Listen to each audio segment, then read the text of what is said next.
Hello, hello. My name is Inferno Cruiscar, and welcome. Today we're playing a one-on-one session with of D&D with Comet.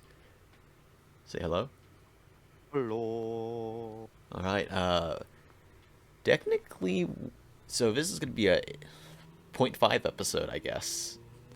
Um, and we're gonna start off with. Let's see. 1 second.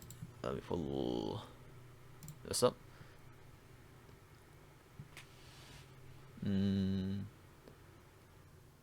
Right. Let's see. After waking up, you receive you were told of Uriel requesting for you for a task ahead by a classmate of yours. Well, I guess classmate of yours as of right now, the one you don't really know very well, Renelia, saying that Uriel requested for you to help with something. Alright. Where is he? Oh, dining room, as per Alright. usual, with matters. She gives you a, I still don't understand type of look. You would know that Uriel, for some reason, really likes to give his orders in the dining room. It's weird. Like, he meets people in his office, but gives out, like, jobs and stuff in the dining room. It's weird. Huh. Alright then. Let's go. Uh, I have, well, classes to do, so I'll see you later. Oh, I was supposed to say that for me, my bad. Well, good luck. She gives you just a general wave behind her and just goes off on her own. Following your way down the many halls into the dining room, you find Uriel sitting there with a newspaper, though outdated, still a good source for information, and just enjoying a cup of coffee. Ah, Alizia, welcome. Would you like to describe yourself? He is a purple winged tiefling with some aspects of his body being red, so the tip of his tail and the outer parts of his wings. He wears a blue short sleeve long coat. He has a white kind of overshirt uh with decent pants that they more sort of function over style that are a dark brownish leather. Uh, he has boots that seem a little worn and mended over time, and as well as he is always flanked by two armored bodyguards that have everything covered with a scarf and a cloak. I probably should also explain Uriel. Uriel, appearing to be that of a human in his mid-20s, average build, white, short, curly white hair, brown eyes, clean-shaven, and has 6 large, soft glowing white shards that act similarly to wings. Currently wearing a dark blue robe embroidered with gold and silver lining. Right. Let's see. Have you heard of any recent news of late? No, not really. I've been spending most of my time down in the library. Tendoka's selection's almost coming up. Though I Oh, don't think nice. any of the candidates are very good. As he Ooh. moves to the next page. Right. I'll leave that for later. On to the tasks I wish to give. First up, I do believe you requested to travel, yes? Yeah, I've been spending too much time here. Agreed. I'm starting to know these hallways a little too well. Cabin fever. That. Yeah. I mean, Anyways. and I'll motion towards the two walking figures behind me, and they're not very good conversationalists either. So Yes, their humor is quite dry, isn't it? that it is. Anyways, here are 2 letters and a dagger. Ooh, do I get to keep it? No, you would be handing Aw. this dagger over to one of my associates. Putting the dagger in one of the letters, this one with a red seal, with his red seal on it. Handing it off to you. This is for one Calorius Victor. He is the ambassador of Magic. Well, he is a Magic Doctrine ambassador in Tendoka. Terrastov. In Terrastov, currently residing in the embassy in Deundal. All right. This is for one Jackson Bernor. You would most likely have to ask Calorius about his current whereabouts. Handing you another letter, this time with a black wax seal of his. All right, I can do that. Oh, and before you go, I would like to have you give a vocal message for Jackson. Yeah. He is needed elsewhere. All right. He gives you a nod. Would you like to get a shortcut ahead of time? I would love a shortcut. Very well. Uh, Follow me. I'm gonna put the 2 letters in my jacket, and then I'm gonna open part of the armor Mm-hmm. on the 2 bodyguards, and I will hide the dagger in their chest plate. Okay. Alright, question. Do you require any camping equipment and such? Yeah, I think I have an explorer's pack. I don't know. Hmm. It's probably a little dusty. Yeah, I have an explorer's pack. Alright, meet me here in about an hour and we'll get Although, uh, moving. although a sword would be nice. Do you actually Like, need a sword? I would like one. Very A well. short sword Uh, or a cutlass. Cutlass would be nice. scimitar. Yeah. Very well. Let's see. As you see him do a quick hand wave, and you see this blue-looking panel, or look, like it looks like a blue panel or like paper that he's looking through, and he's just dragging his finger down, as if looking for something on a ledger of some sort. Found it. Tapping, and a quick tap. He puts his hands through and draws out a pretty well crafted scimitar. A bit simple in design, but there is a beauty to the simplicity. Very nice golden hilt. The handle itself is of a very nice looking darkish wood that's wrapped with a red sort of cloth. Pommel also gold capped into a very small ball like shape. And the blade itself, not very long, and not too curved, but very much serviceable. Fine work. Handing it off to you. And also, Thank you. wait, one moment. Forgot the sheath. Taking out the sheath. Very simple looking sheath, just a sort of plain leather. Handing it off properly now. Alright, that should discourage people from wanting to mess with me on the road. Hmm. Oh, and a word of advice.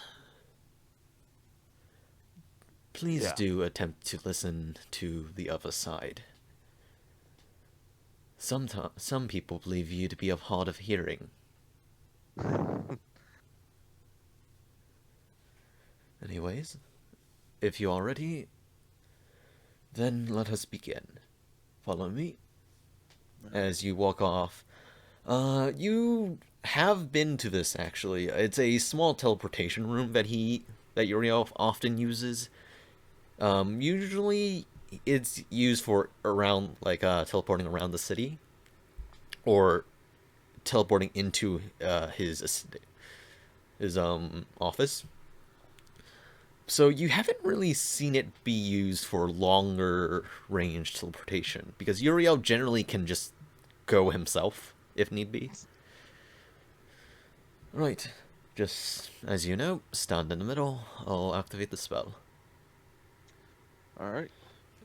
Walking up, your two bodyguards stand next to you, standing firmly as they always do. Activating coordinates.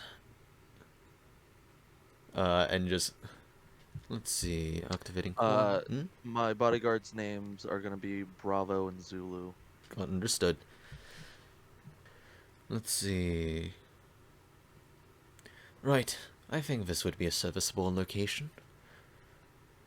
Activating transportation circle. Transportation activating in 3, 2, 1. As he counts, the runes around the circle begin glowing, and then on the second mark, they begin spinning quickly. And when it finally activates, a quick flash of blue light appears before you, and you find yourself closing your eyes. And as you open them once again, you find yourself on a road in a forested area. This one very much temperate and similar, honestly, to Magidoctra's local forestry. Though you can see farmland in a very far distance. Though it might take a day or two of travel before you actually enter within the farmland area. Alright. This doesn't feel like much of a shortcut. You got me outside of the walls. Alright. You would also know he got you possibly past Janark, which would have probably been one of your biggest hurdles. Alright. So we move along? Yep. Alright. As we move along the day, let's see. I would like you to roll perception. A perception check. Guidance. 1 second. And I'm gonna have one of my skeletons give me the help action.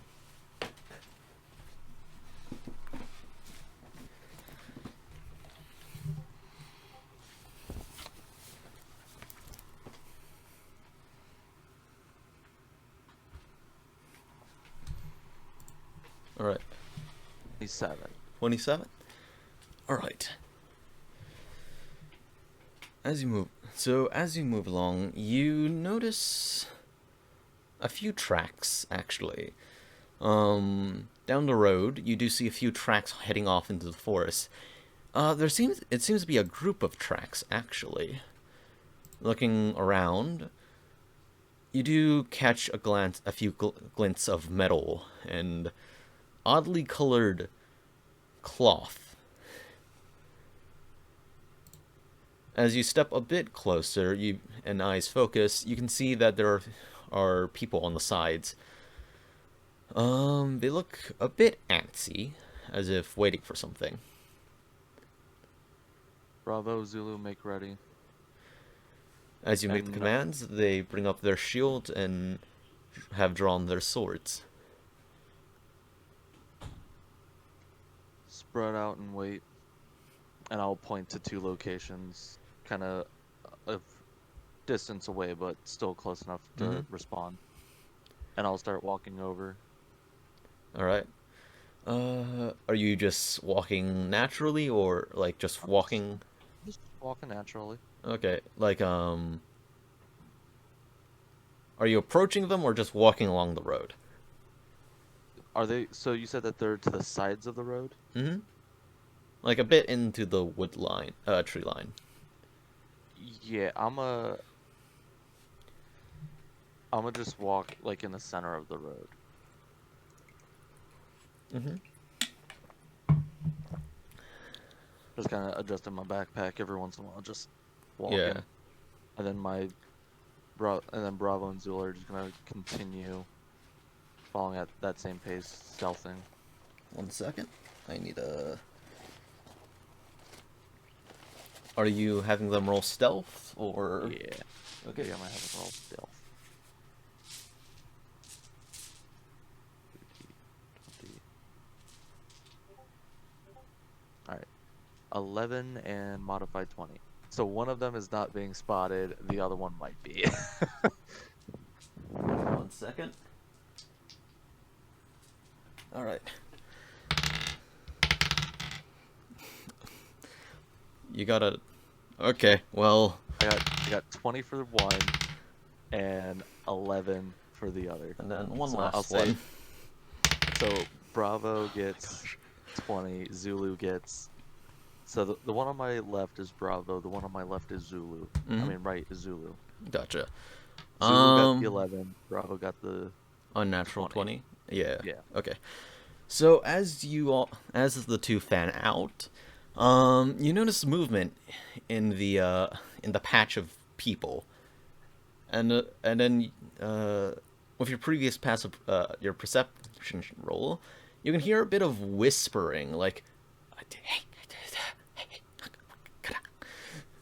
You can't really make it out at this distance currently, but you can definitely hear them getting a bit riled up.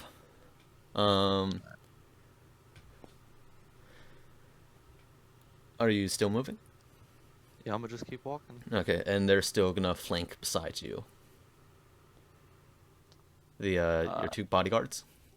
Yeah, they're just gonna be in the wood line, Mm-hmm. kind of like they're gonna be going behind. They're gonna be passing behind where they're sitting at on the sides. Yeah. But yeah, as you slowly approach, they seem to just scurry, it deeper into the woods. I'll cast. I'll start talking to one of them that's close enough, like within 60 feet, Hmm? The telepathically. oh, okay. Roll a d6. 6. 4. 4. Okay, 1, 2, 3. All right. Yeah, yeah. Okay, what do you say?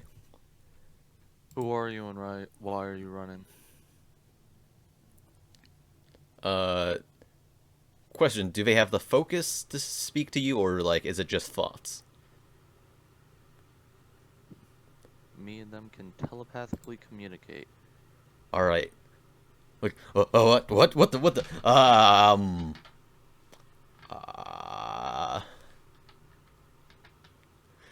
hey, like, oh no, what do I, and then, like, hey, okay,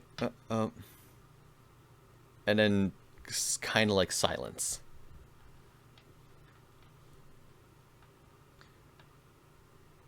I'll telepathically communicate to Zulu to come next to me. Mm-hmm. Okay, so Zulu was the one on your left? Zulu's the one to my right. Right, okay.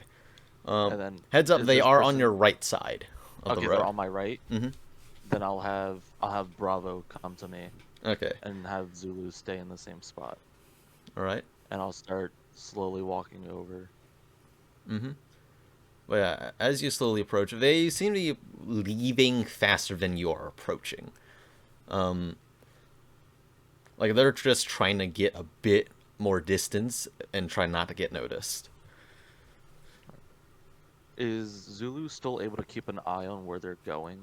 Um, would you like for? Let's see. Kinda. Can you see where Zulu is looking? I can't see where he's looking, Mm-hmm. but I know what enemies he can see. Okay. Yeah. So he can. So you vaguely get the idea that like a few of them are there. You can't exactly get a beat on like who's there. Like what type of people, what type of race, that type of stuff. You can just tell that there's generally people like it's a decently sized group, like around 4 to 7 maybe. Listen, I just want to talk. Why are you in the woods? And then this is telepathically, yeah. I'll say this just normally out loud.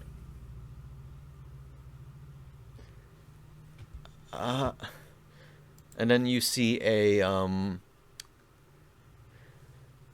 halfling walk out this time. Like appear out of the wood line. They appear. They seem to be dressed in like some sort of robe. Um, like scratching their head, like um, we were trying to kind of figure out something to say. Though knowing kind of the jig is up is kind of the vibe he's giving, since like he just kind of like looks back and just looks back to you, like kind of waiting. We were Trying to rob me, stab me, just randomly hang out on the side of the road. what type of demeanor are you putting up? Just genuinely curious.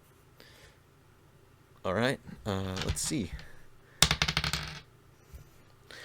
All right,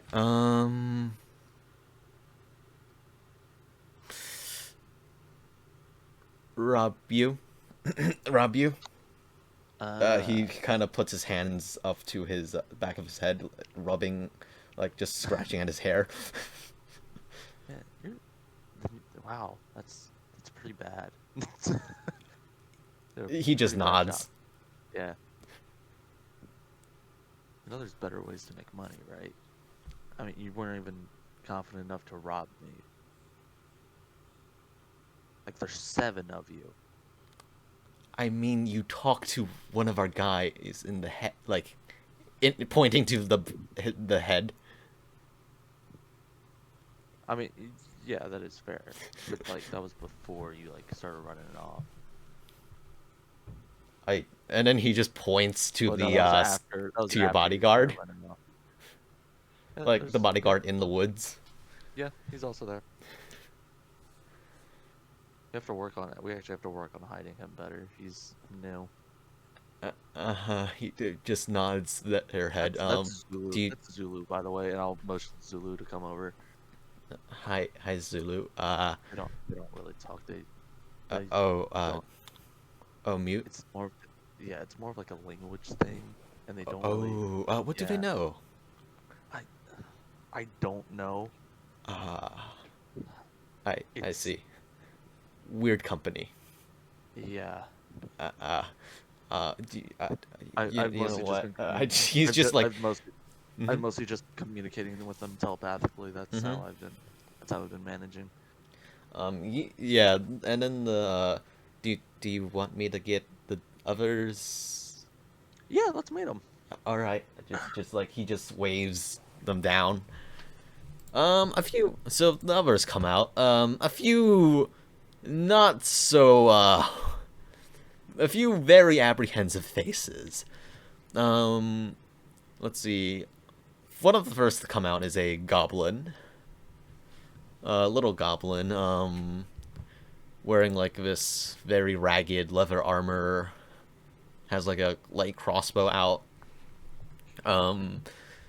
There's 2 dwarves, there's one relatively normal sized dwarf and another one that's decently big built.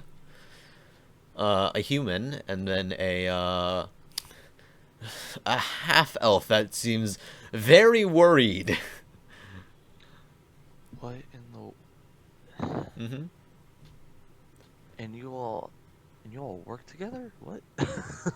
We're new. We're new. This is The this is halfling speaking. impressive. I mean, we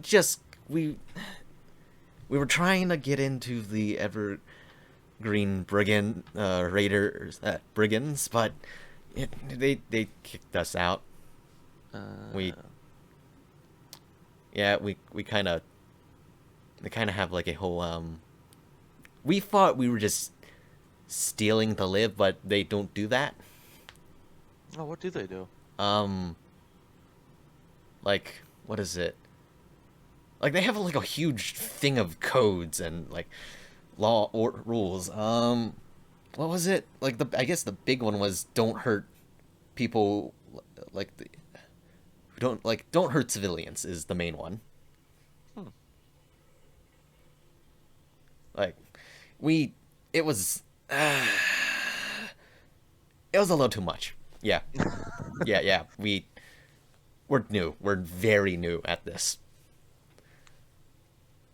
Far.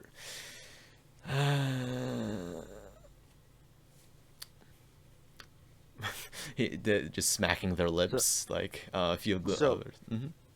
so you have you robbed anybody yet? Or like, was I just supposed to be the first one I on mean, like, we did like one or two, but we kind of just like scared them off more than uh-huh. like it was like middle of the night type of stuff. Mm. We did like noises, like So what you steal? money, Just whatever they had. food. We kind of left the clothing stuff. Water skin. That's Who it. was it? Who was it? Um, I'd like some huntsmen. Uh, Like just looking. They're kind of just looking at each other. Like it seems like the halfling is kind of their speaker. well, The others just kind of like don't really want to talk or well, are thanks, apprehensive. Hmm. thanks for not robbing me. Uh-huh. I mean, you you talk to someone in their head. It's like that's Yeah, just bad and juju, you know. yeah, and I'm gonna give you some extra bad juju. Uh, uh, uh, Um, and I will cast chill touch on just two of them that are standing next to each other, mm-hmm. All right. which is an attack roll. Yep. 2d20 plus 8. Uh, that is a 15 and a 27. Yeah, the 27 hits. The 15. Okay, so who are you selecting for your targets? Uh, who seems the most lightly armored? The most slightly armored appeared to be the halfling and the large dwarf. The halfling No, I is don't. like in the I'll do. ahead. I'll do the. Actually, I'll do the two dwarves. Okay. Yeah. Okay. So, which one are you targeting first? The The 15 will go towards the lightly armored one. mhm. The 27 will go towards the uh other one. Yeah. Okay. So the bigger dwarf is wearing leather armor. The smaller dwarf is wearing chainmail. All right. Oh, Yeah. chain shirt. Yeah. All right. How much damage? Since you hit both. 10. 10. Uh, 10 for the which one? First guy, the big dwarf. I think it's unless it's two separate attack rolls. Actually, yeah, it's two separate attack rolls. Yeah, I was gonna say it should be 10. two. Yeah. Mhm. 10 for the 10 for the one wearing the leather, and then 8 for the one wearing the shirt. Okay. And 8. All right. So after, so how do you want to describe your attack? Um, he has a symbol on the that kind of dangles from his hip, just like Mm-hmm. a compass with an open book Yeah. that kind of flares, as well as his eyes and two spectral hands of, well, two like kind of like two spectral things of fog just like apparate around the people's throats and just slightly lift them up a bit, and it looks like they're getting strangled a bit as they're getting raised up. Mm-hmm. This is a necrotic spell, right? This is 2d8 necrotic damage, and they can't regain hit points until the start of my next turn. All right. So as the hands wrap around their Until necks. then, the mist is clinging. So after the mist kind of like forms around their neck, it kind of starts going down the rest of its body. All right.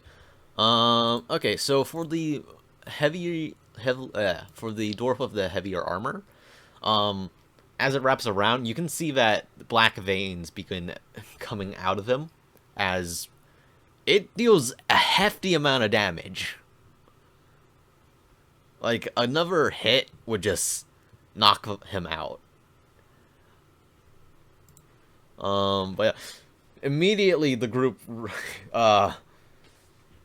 noticing this, draw their cross range weapons and begin pointing them at you. I was gonna add one more thing because that Mhm. was just my action. Yeah. I wanted my two skeletons to then immediately shoot the two guys I was aiming at. Ah. So the two dwarves. Yeah. All right. Roll the hit. All right.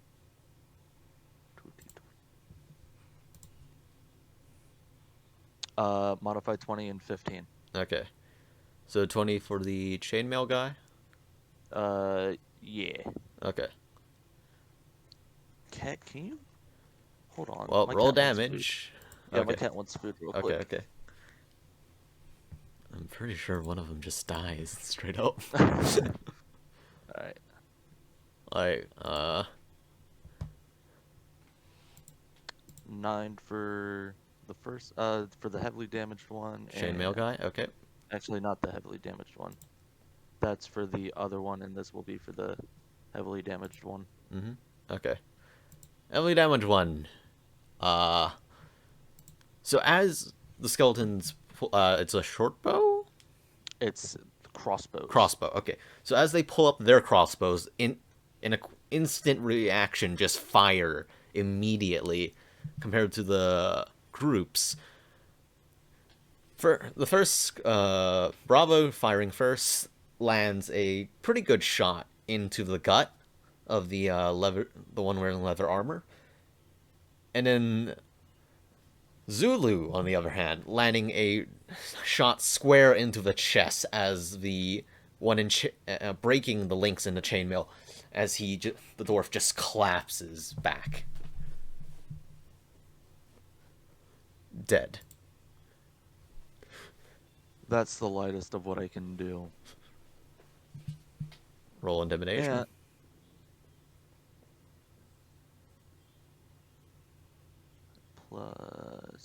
Plus 1. 2. Nice, natural 1. You do They're get gonna try. advantage because I just offed the guy. yeah, and I mean you also like cast the spell. Oh my Oh, gosh. nice. 9. I guess they're gonna want to try me that. Looks like it. Let's see. Right. Okay.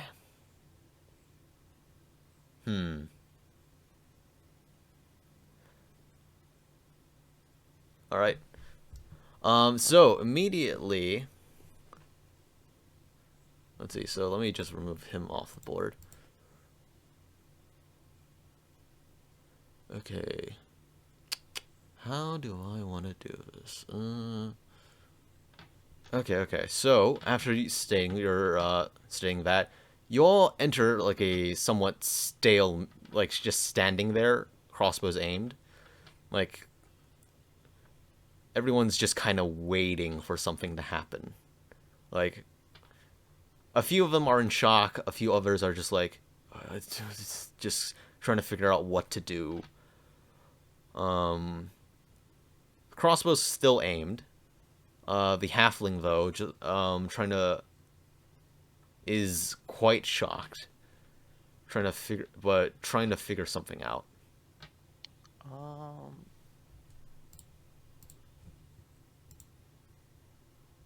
1 second. Oh my gosh. Alright.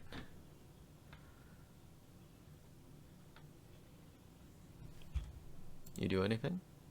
I'll just sit there and wait for the halfling's response. Or of whatever they're gonna do. And... okay. The halfling's like, oh, okay. Well, it's just like... So, the next time you think about robbing someone, just literally, I mean the next time you even think about robbing someone, remember this moment.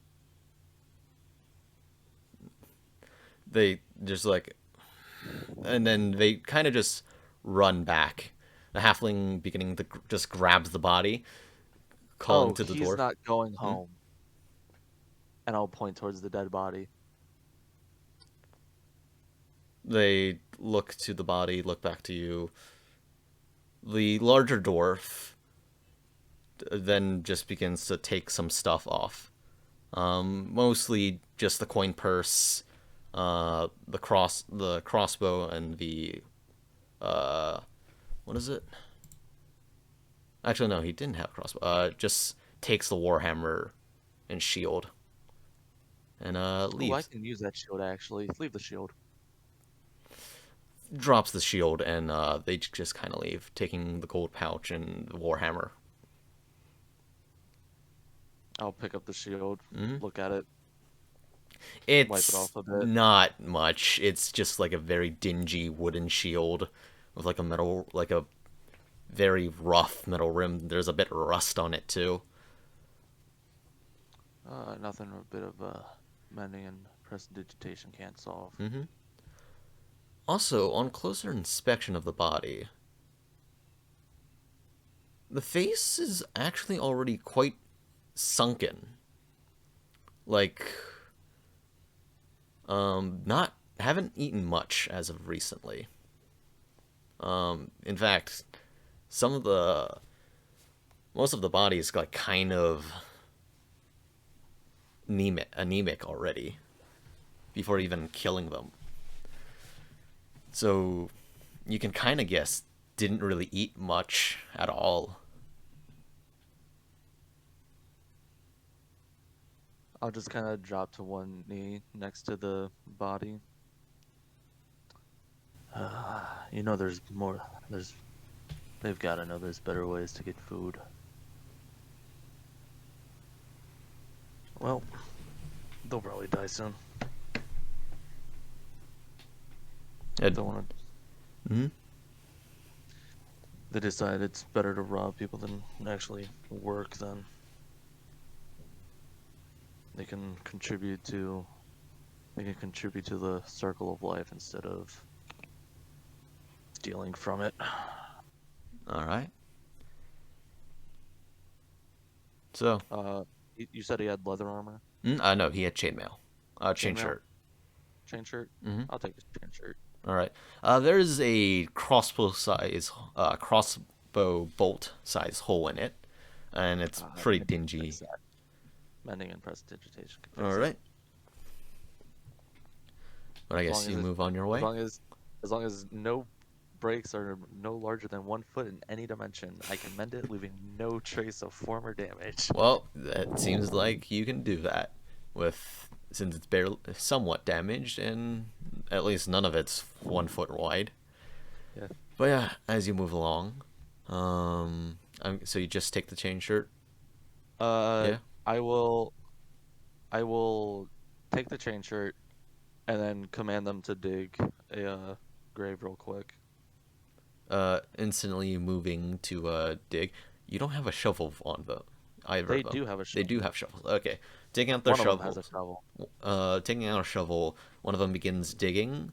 The other one. The other one's standing on watch. After like an hour in of digging a deep enough hole, they move the body into the hole, cover it up.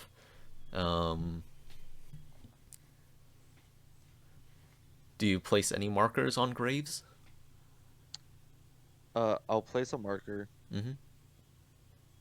It's just a simple little uh wooden kind of back thing, Yeah. and then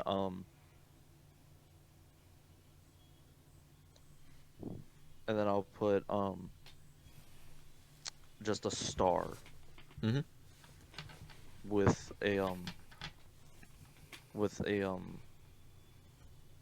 tinier kind of what looks like a letter opener Mm-hmm. pointing towards the north. I see. Or just up. Yeah. Right. As you finish up, it's starting to get towards noon. You still have a good distance to walk until you reach farmland, at All least. right. Let's keep going. As you say the commands, they immediately turn towards the farmland and begin walking. Skipping ahead though, since nothing much else happens, after a day and a half, you eventually reach the farmlands. You see a few farmers just doing their stuff, uh, sowing the fields and that such. You do learn a few things. You're on the eastern side of Terrastov, walking towards the eastern gate. Do you do anything along the way? Excuse me. Sorry. I was just gonna see like how like the motion of like the town goes, of like the Mm. farmland is. Um, Somewhat routinely, very different to how Magidoctra does it. Because in Magidoctra you have golems who can help till the fields. You have druids who are very efficient at using their magics to shape the earth into desired shapes and such. You have many spellcasters who can accelerate the growth of plants and such. So generally, there's always some amount of surplus of foods that have been used in as like a resource for spellcasting and such. But for the most part, surplus goods are sold off to other nations. Hmm. Here, though, it's more, well, people on the ground tilling the fields, sowing the seeds and such. Generally, what you would expect from a much more or less developed nation, if you could say.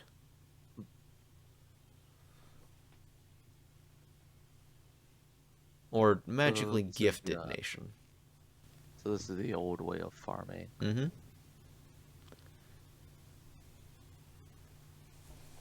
Well, bro, what do you? Oh, wait, never mind. Sorry.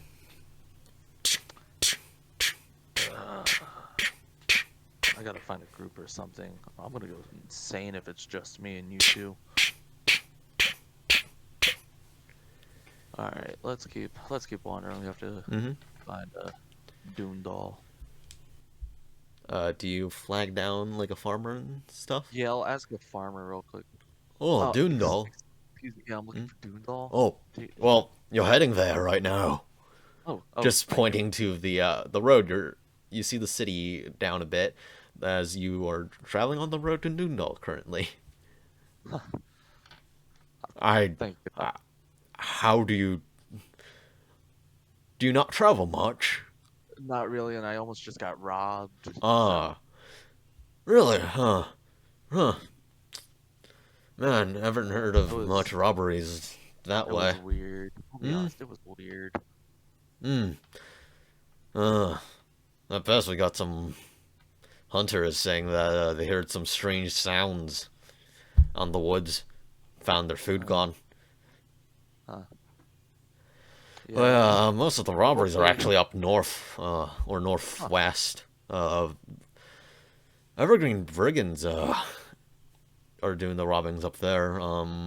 Or, yeah, robbing, mugging, same difference. I don't care. It's the merchants mostly getting done by that. Uh, Well, Well, hopefully those strange noises stop soon. Hmm. They should they should stop soon. Right. So, oh yeah.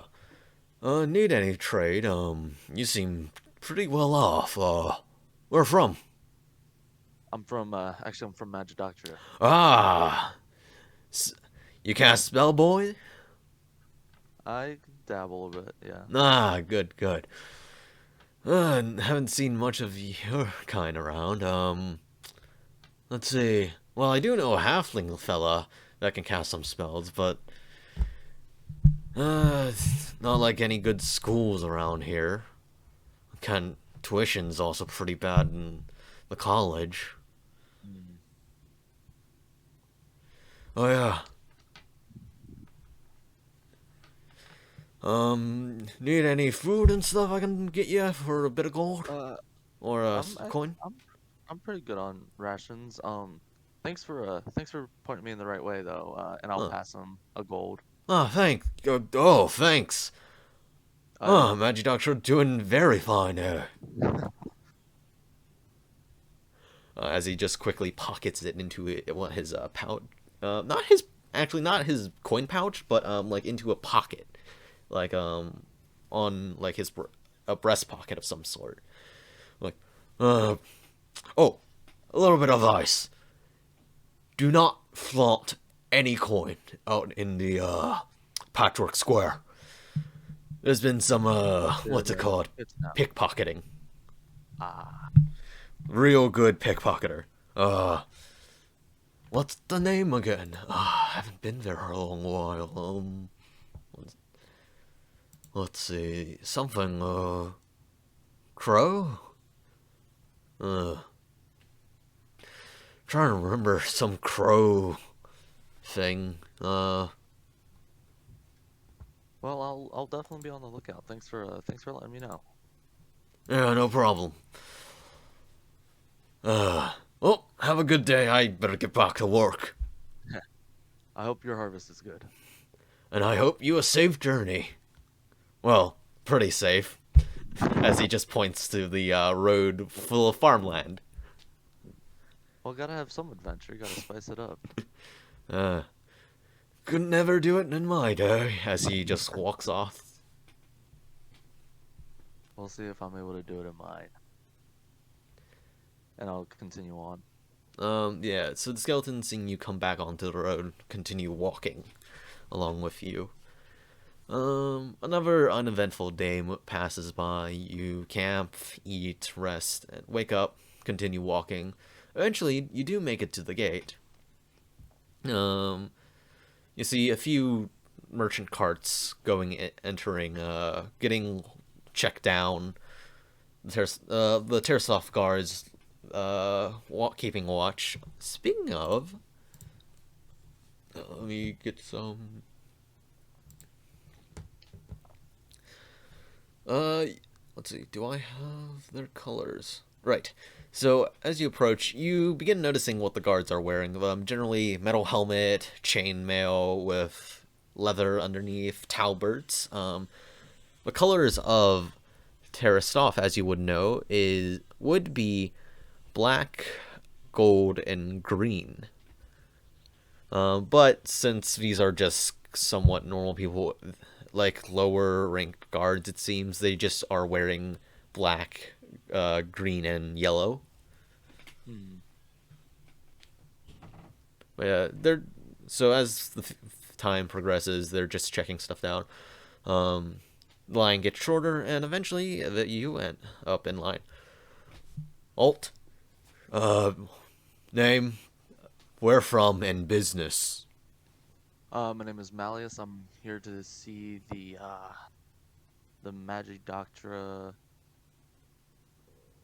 uh representative Ambassador. ambassador Glorious. Hmm. You have an invitation or something? I have the letter I'm supposed to deliver to him. Hand out. I'll hand him the one. Looking it over, he looks to the other guard, like just looks back. One moment, please. and walks in, going around the gate, and after like 20 minutes, he comes back down. Right, here you go. Please, we welcome you to Deundal, as he gestures for you to walk in. Thank you. I'll take the letter back and put it back in my coat. All right.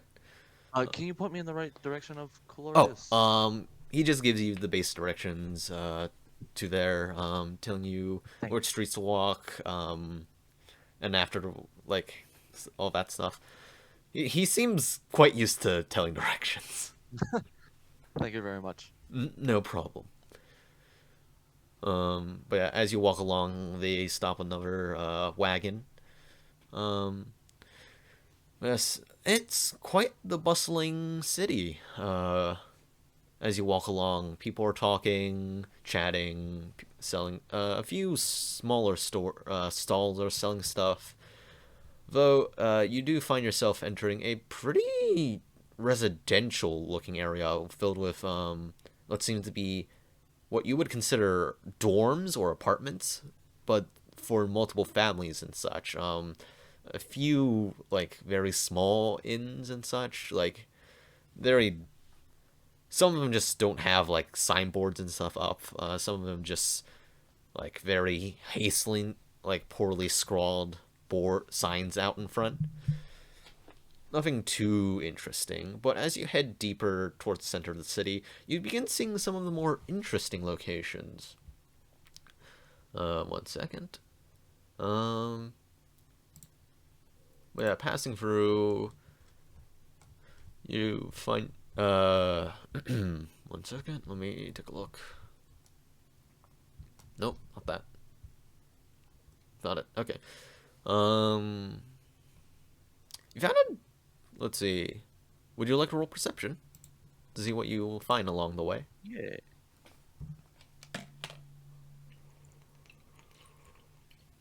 Also, this is currently like a little bit afternoon, past afternoon.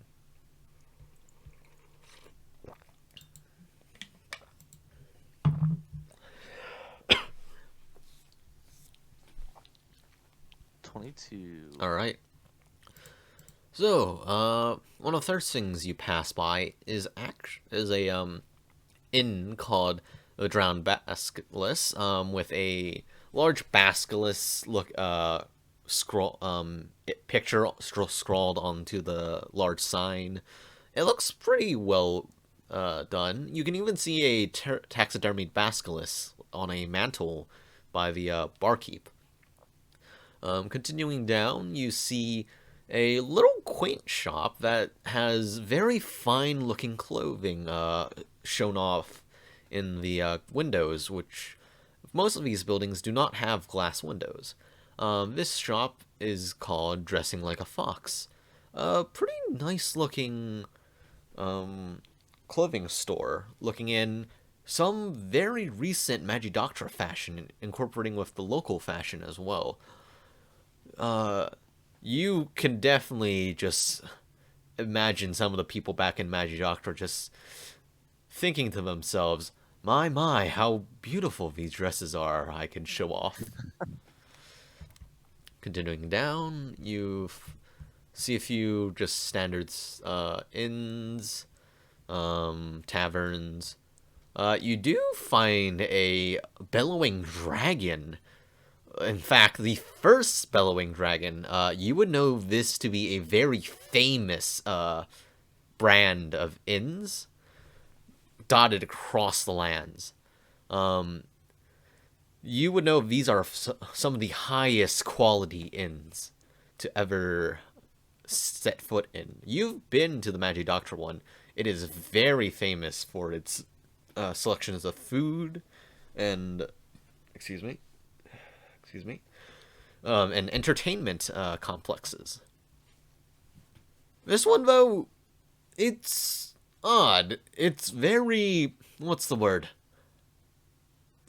Old. It has a nice old-fashionedness to it, you could say. A bit outdated for your tastes, just from looking in on the outside. A bit outdated looking, but who knows? It's the interior that counts, right? Right.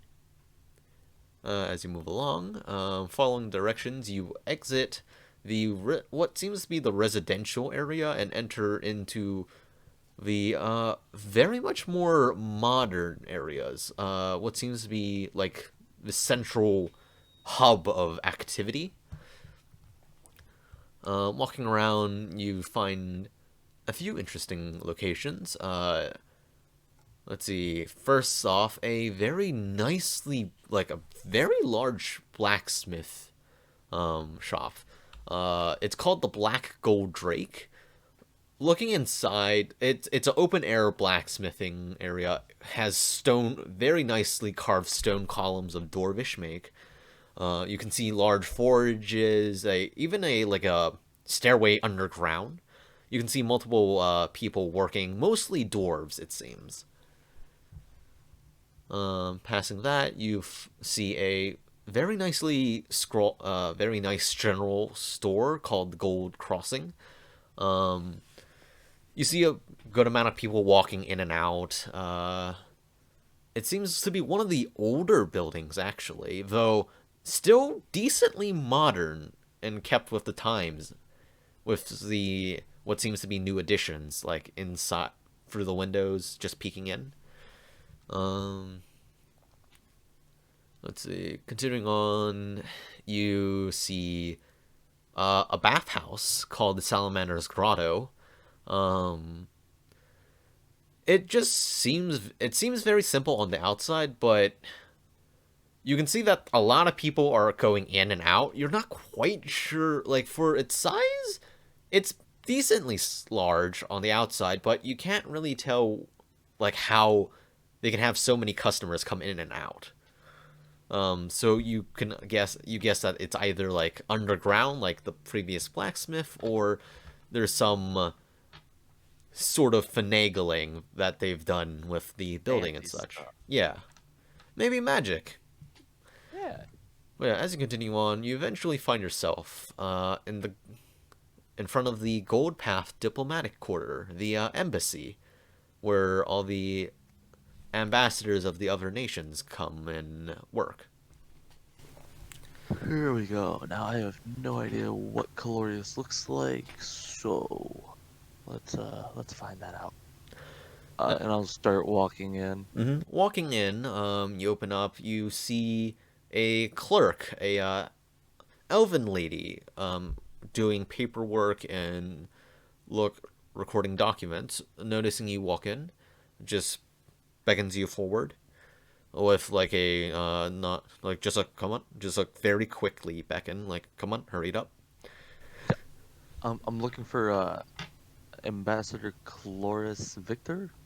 I have a letter for him. Popular these days, I see. Let me see the letter. I'll pass her the letter. Looking at it. Oh. Understood. Handing it back. Caloris Victor, please do go down that hallway, pointing to one of the hallways. Go down all the way and to the left. You would see his door and a plaque. Currently he's not in, but his secretary is. Okay, thank you very much. Mm-hmm. I do hope you don't have any religious gripes, though.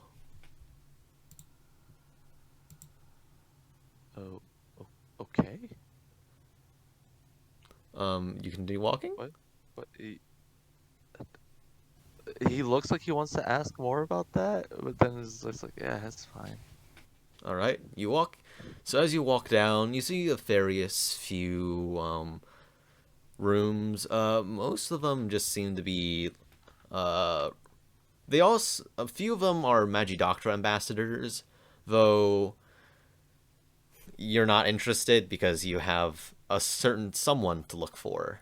And as you continue down, you eventually find yourself in front of his door, a very nicely crafted door with a plaque on the side saying Caloris Victor open and currently open. Um, And then like, right below that is actually a little piece of plaque that just says, currently away, report to secretary. I'll like lightly knock and then open the door. As you open the door, you peek in.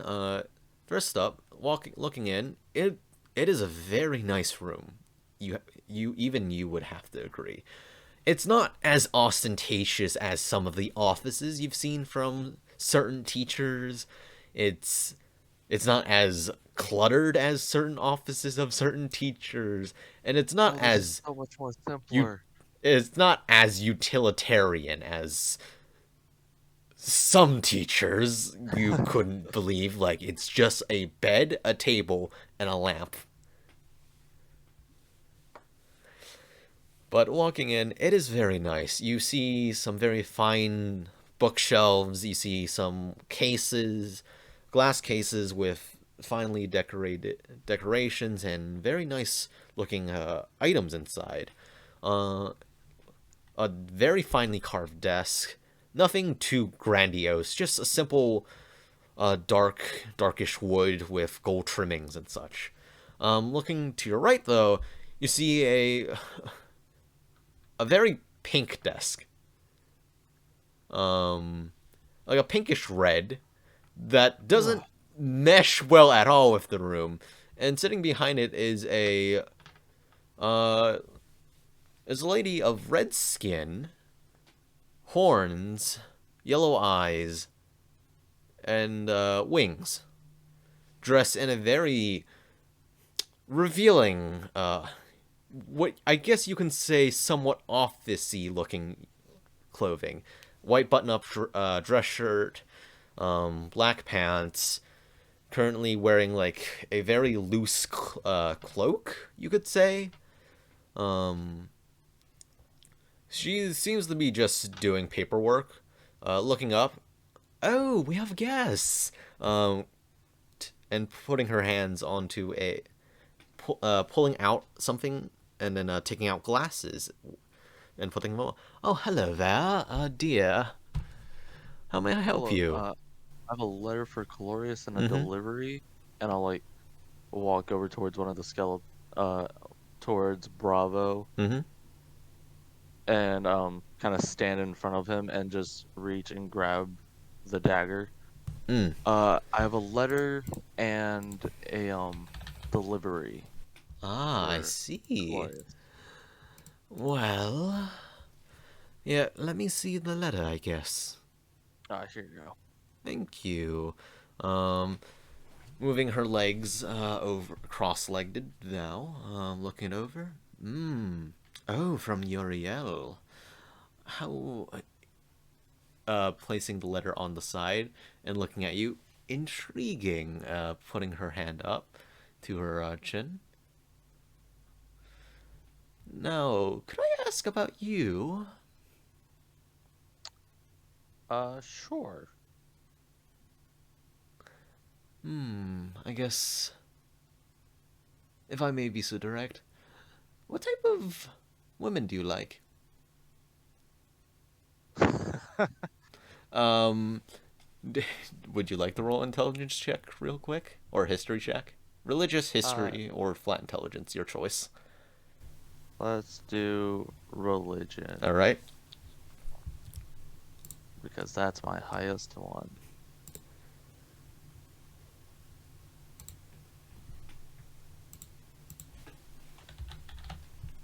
Nope. Nope. Let's see. That's a nat one. Oh, Thank goodness critical success and failures do not count in ability checks. I don't know, man. But yes, you're not entirely sure if she's a tiefling or something more nefarious Fish. in quotations, though Certain very specific devil flirtatious. type. Hmm? Certain specific devil type. Um, at least not demon. Yeah, I'd probably already be dead. Yeah. Though quite flirtatious, as you can tell. Just very forthcoming.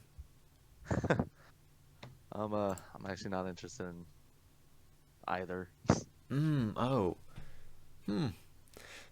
Kinda, Intriguing. kinda, I haven't kinda met just many of content. your type. Kinda just content with just wandering. I see. Fair. And she kind of gives like a Simpler that way. sigh of just like, ah, man.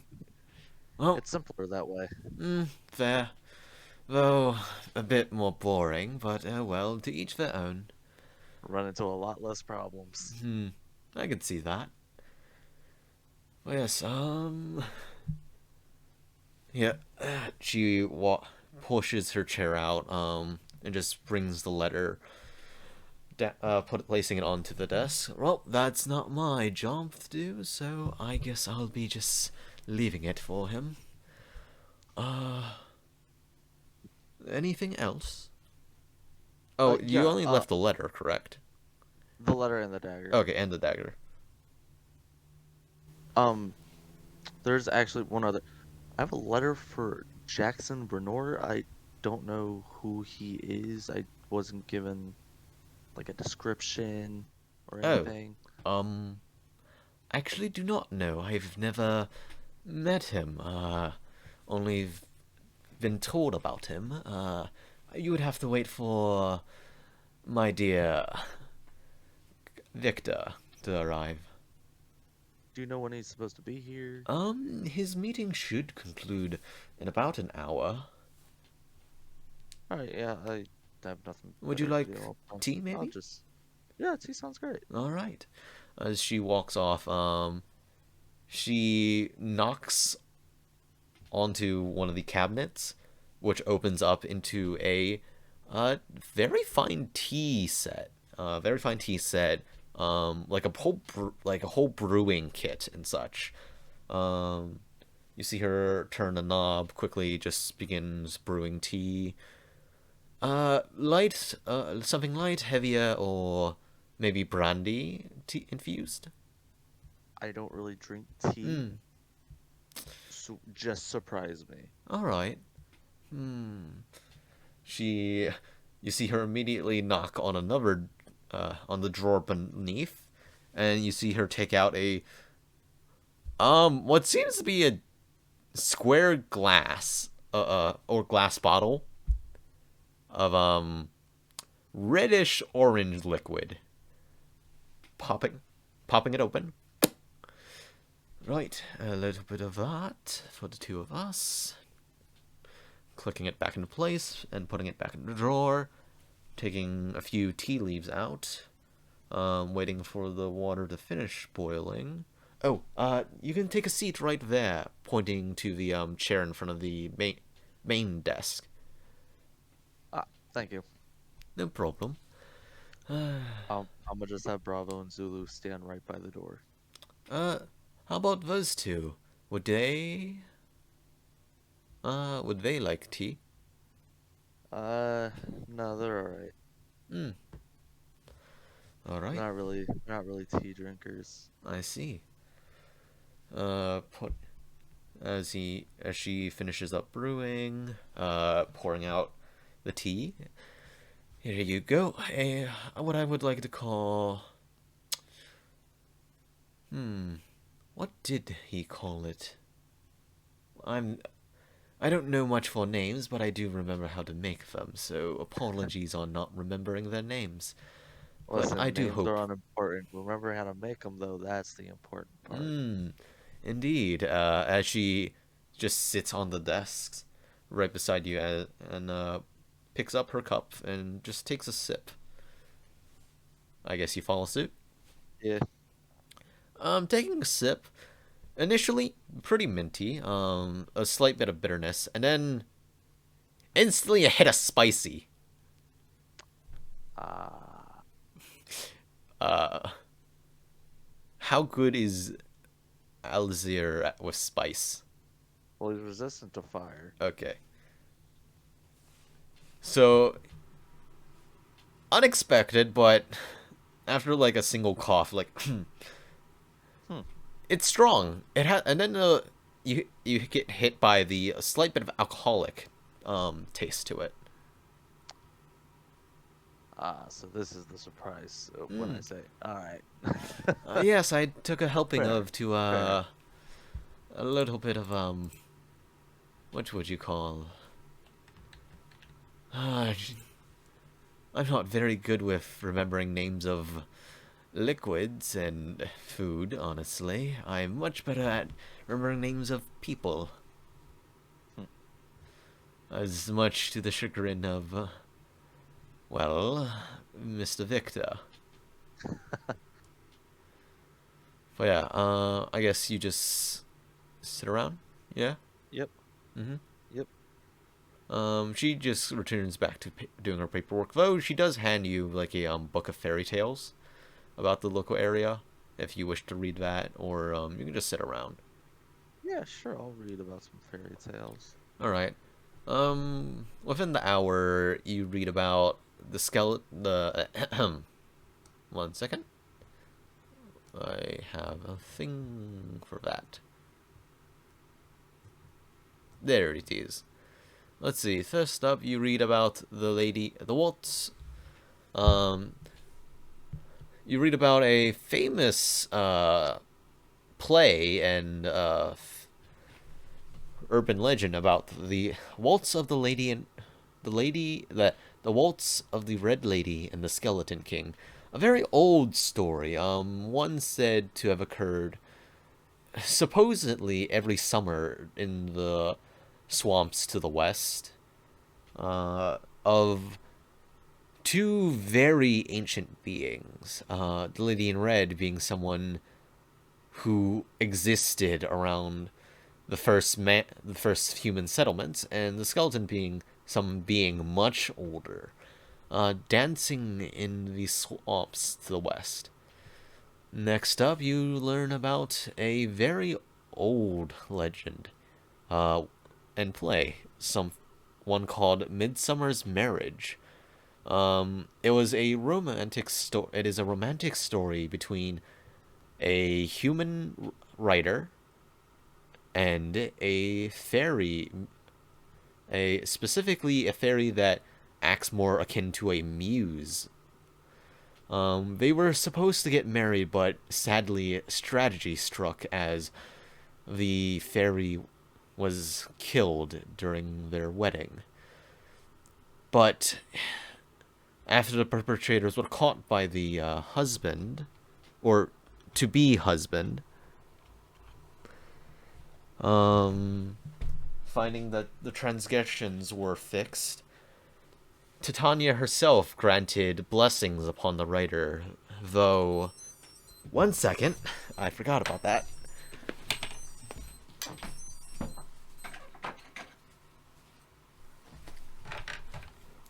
Though the fate. Okay, continuing on. Though the fate of the husband is unknown. Um, and So you this begin. is Echo's backstory. Hmm? So this is Echo's backstory.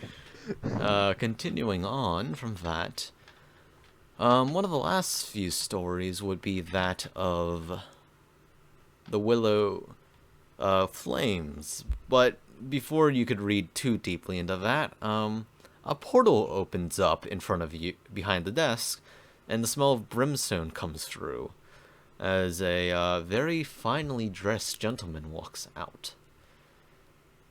This person being one of a more tannish skin, a deep brownish red, slightly baggy eyes, um, wearing a dark gray vest with golden feathered winged embroidering under his left collar, and having gold round flat buttons with 7 petal flowers lining his shirt. Well, underneath is a simple long white sleeve button-up shirt, dark gray press pants, and simple black leather dress shoes, and a pair of black cloth gloves. Oh, hello there. May I ask Uh, of... Hi, Mr. Cloris. My name's Malleus. I'm here to deliver a letter.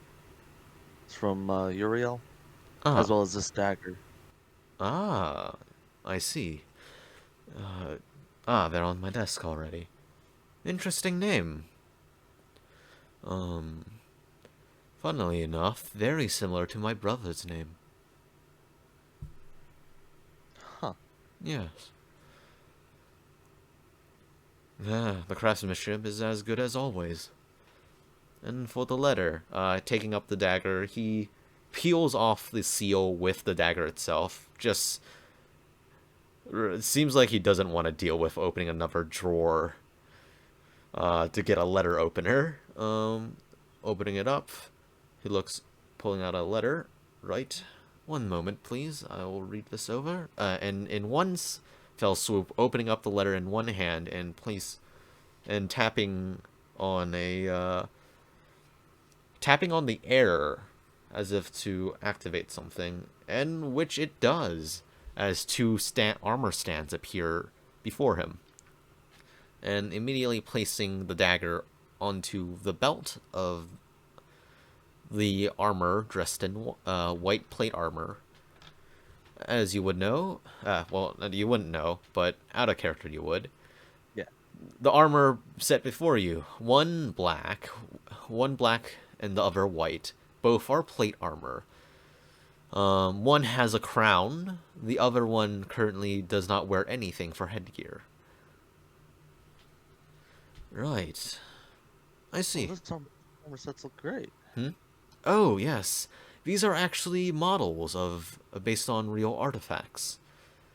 Huh.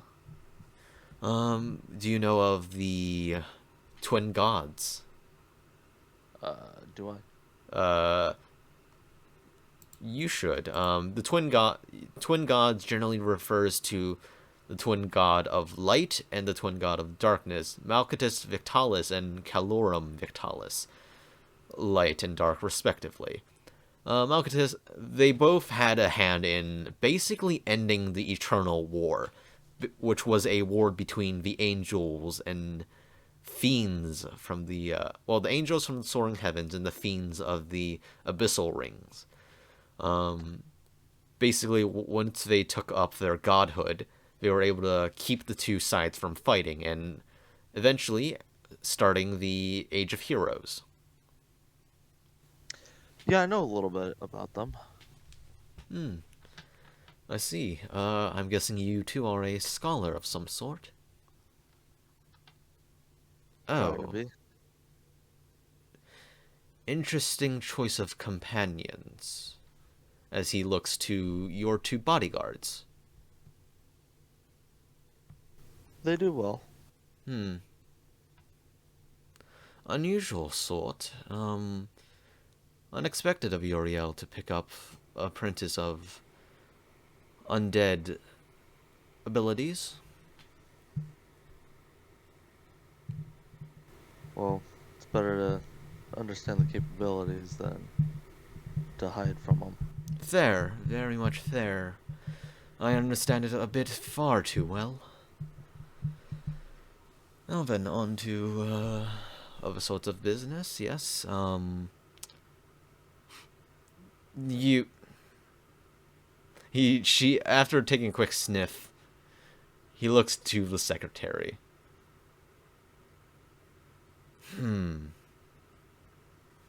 Olivia, did you take brandy again? Oh, come on. We had a guess. It was only. And they wanted a surprise. Apologies about her. She's quite the mischievous one, if not flirtatious at times. Well, I can see the at times part. Oh my, you gonna punish me again? Looking a bit gleefully to, Calorius. And him immediately responding with a facepalm and, by the gods, why am I stuck with you?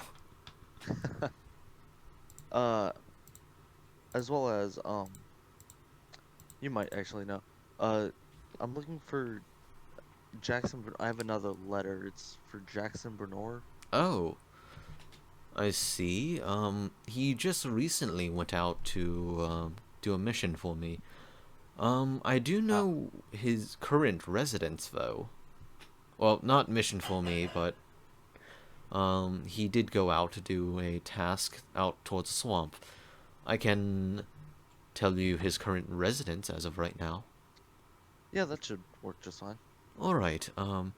It'd be known as it'd be known as the. Gotta be kidding me! Swap accents in the middle. It'll be. He currently resides in the Seven Drunks Inn. I can show you the direction. I can show you a quick map. Taking out a piece of paper, you see him look it over and immediately begin scrawling a path of some sort, showing quick. He draws quite quickly. In fact, drawing very straight lines, quickly just scrolling it down. Not a full detailed map, but enough to basically show the direct path to it. Because most of the buildings are not finished. It's just lines, like bits of squares. But it's enough to understand what path to walk. All right. He also left some basically named landmarks along the way, so that you can easily figure your way through. Right. Um. Let's see. Besides that, anything else you would like to know? Um, yeah, what's going on in the area? Hmm. Oh, right. Right. You're new. Let's see. Well, first off, I would say would be the missing children, but I have high hopes for the group that Jackson works with currently. I do believe they should be handling it very finely. Um, the other bigger news I would say would be the recent raid on the Evergreen Brigands, or at least the failure of the raid, by the Uh, local Kirstoff guards. what Um, happened there? hmm? What happened there? It was a night raid on a supposedly Evergreen Brigands camp, but what turned out to happen was they were attacked by some monster. Huh. They weren't able to get a very good look at it though, saying that it was somewhat transparent. That, Not being transparent in the midst of night is not the greatest of combinations. Let's see. Anything else? Nothing much. Well, actually, no, there is a drinking contest that should be happening soon in the. What's it? What is it? The Seven Drunks Inn. I'm. Though, generally, those get out of hand. well, it's always the best, good place to people watch. Mm-hmm. Probably. And you said that's also where his residence is as well. Yes, in fact. Yeah, I'll look. I'll probably spend some time there. I see. Well, actually, there is one more thing. There's been some sort of haunting in the golden the Gold Crossing, the Gold Crossing General Store. Huh. I It's been a while since I went there, but that store, the owner of the store currently has had a few bad years as of late since the war.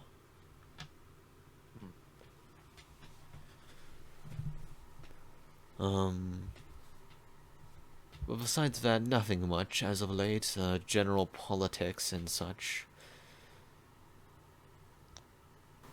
Alright. Maybe I'll go check out the haunting Hmm. situation. Seeing if there's anything I can apply my craft to. He just gives you a nod.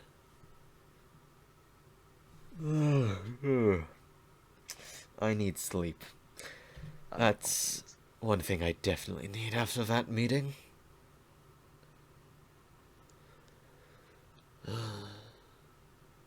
If you wouldn't mind, I'd like to close up shop for a bit.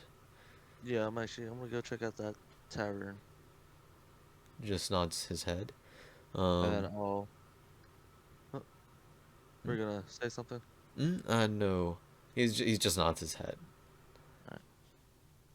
And then I'll walk towards the door and have Bravo open the door, Zulu go in front of me, and then I'll walk out, and then Bravo takes the tail end, Hmm?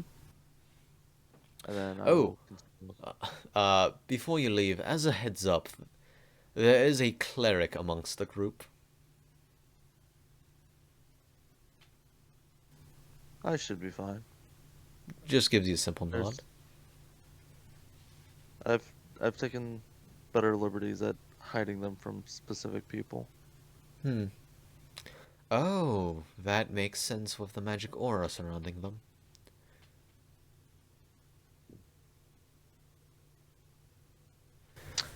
Actually,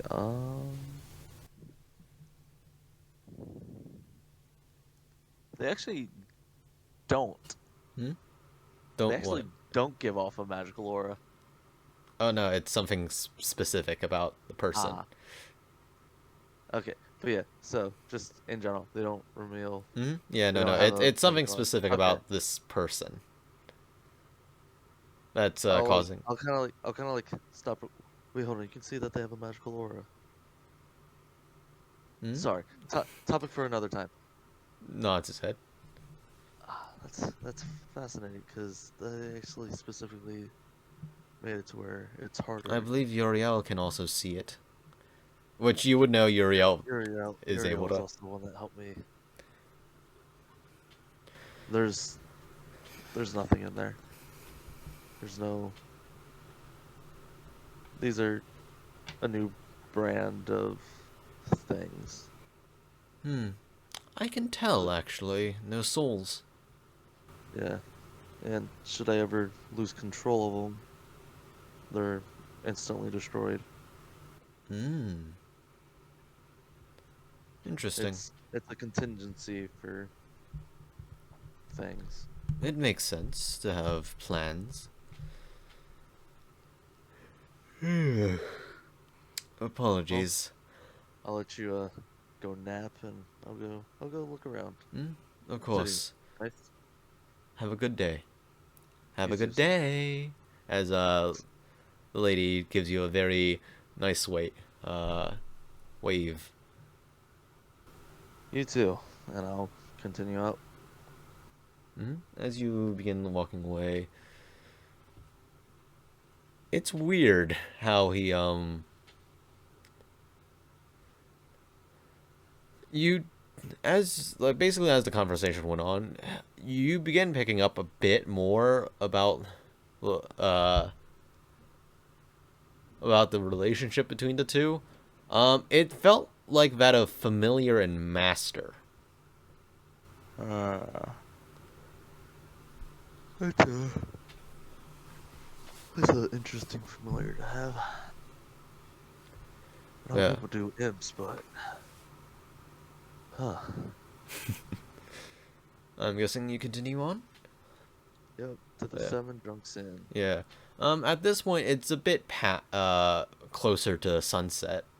Um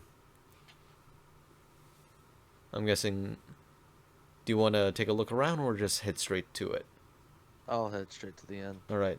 Heading straight in, it's decently lively, starting to gather a bit of a crowd. You see, let's see, one second as I pull up things. You know what? I should probably like put it as like a thing that I can just click on. I will say, if we want to call it here, and this is where we would. Oh no, I was. There's actually going to be a bit more info as we Uh, go. I gotta sleep. Uh, I got school. They all still right. haven't canceled yet. I see. Okay. Yeah. We'll do a quick thing then. Yeah. So okay, we'll speed this up. So skipping ahead, basically you just meet the owner Iris Red.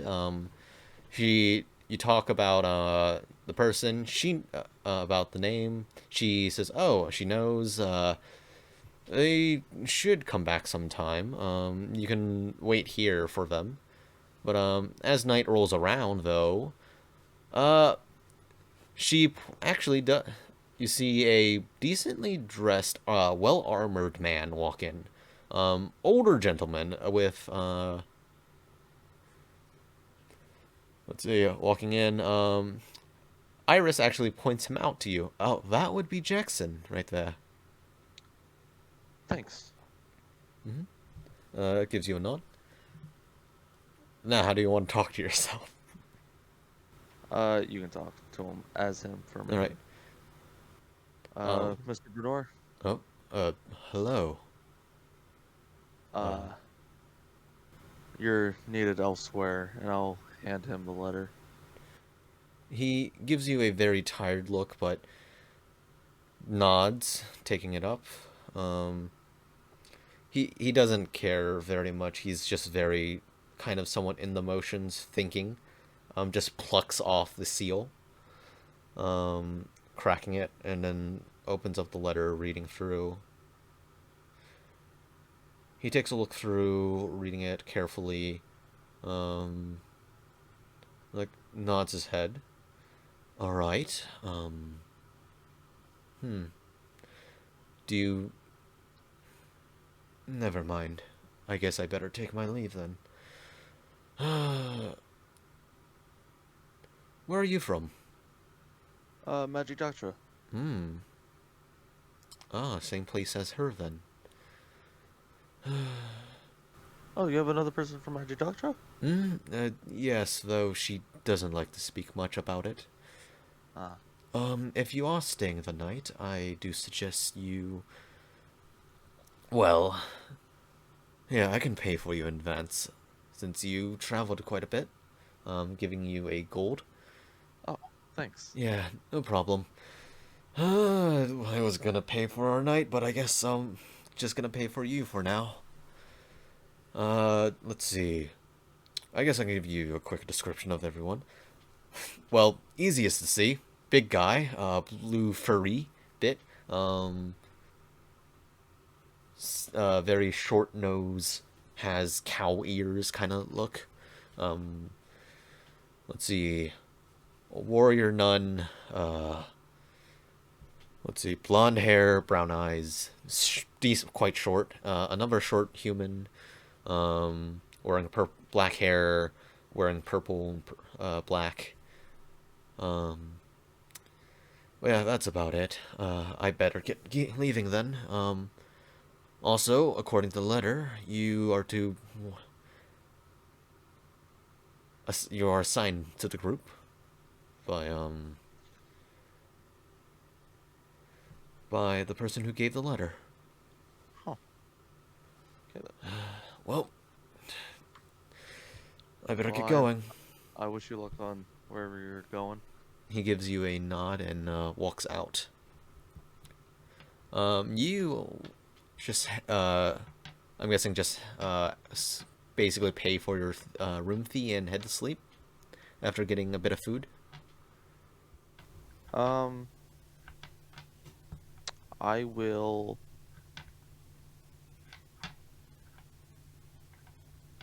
I will actually. I am going to order a drink, head up to my room to put stuff away, and Mm-hmm. then come back down to get my drink and then take a corner table. Okay.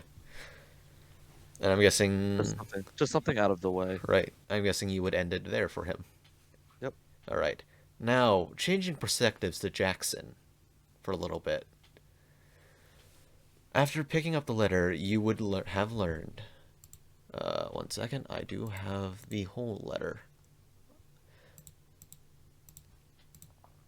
Dear Jackson Bernal, I believe that this letter will come in to you in a time of homesickness and many questions.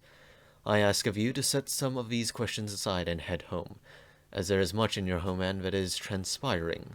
The selection is beginning in the coming days of summer. but there are far too many old folks leaving Selbu leaves out for a year to dry. Selbu, you would know, is a very common crop in Tendoka. Specifically, it's like a root crop, white root crop with purple leaves. The roots itself is safe to eat, but the leaves are quite salty to the point of if you ingest them raw, you would throw up. Though there has been an old tradition to use them as pesticides. Basically, you drive them out and you burn them. But in some cases, people have used it as poison. Some very dangerous poison. And the saying, leaving Cebu leaves out for a year to dry, is akin to people conniving, basically. Huh. So as you walk through town, heading towards the south gate, you notice a particular figure, a heavily robed figure, tall. But oddly, no one seems to notice him, besides you. He looks at you very intently. He seems to have what is a skull of an antler and blue eyes, glowing blue eyes. And in his hands are a large scythe. One that you would be used to reap the fields, if you would. Jackson Bruno, as he cocks his head towards you. That's me. I see you are the new blood, as it would say. Would seem so, yes. Follow me. As he jumps up onto a roof. Do you follow, Jackson? Yeah. You would also notice that Miru's not around. Hey, Miru, you there? No response. Getting silent treatment from a bird. A mechanical bird. Mechanical bird that loves to talk. I'm guessing you follow. Yep. So walking up, you do find like a little ledge area that you can just climb up. It does take you a little bit of time to climb since these old bones aren't used to climbing, but you get up eventually. This old man ain't used to climbing. Getting up on the rooftop, you see him looking out over the sprawling city, watching intently as Fengar and Galek are high in the sky, looking towards you. So, how long have you been one of his heralds? Not that long. Nodding his head. Have you yet to reap a soul? Or, in your case, memories? I haven't reaped any, but I've definitely looked at some. Intriguing, as he gives a deep, animalistic chuckle. How much do you know of our angel? Not much.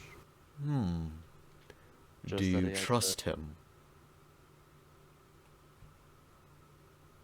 To an Good, good. I don't see why a thing like that would have to lie. He would never need to, for he is death itself. It's been a long time since I've met someone who, like you, who just trusts, though it is understandable. Come closer. As he beckons you closer. We have a job to do. A few of the folk, we are to delay the selection in Tendoka. For the next generation, if you would. The people striving for it have long extended their lifetime, far past what they should have been. Our job? Hunt them.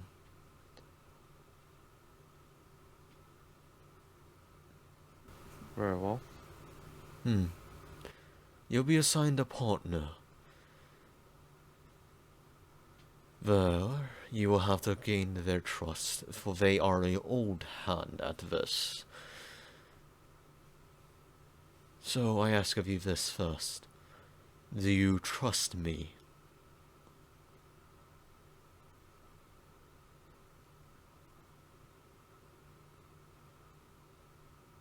Remains to be seen so far. Good. Now come. As he walks closer to the edge of the roof. And beckons you forward. Take a couple steps forward. Come now. There is much... We must travel far, if we are to make it before our preparations are complete. A leap of faith. Alright, let's go. As you walk closer, the hairs on your back begins to spike. As the air chills, you can't help but feel you need to move forward. You don't trust him. But for some reason, duty is binding you to move forward. And as you get closer, you see that below his skull comes a monstrous grin. And as you blink, you feel yourself looking down, and as you open, you see yourself looking down on him. You're much higher than him? Looking down, oh, you've been stabbed with a scythe and lifted into the air. Trust is a very difficult thing, but this leap has to go far. And as you close your eyes once more, the feeling of life fades. And you open it once more, finding yourself elsewhere.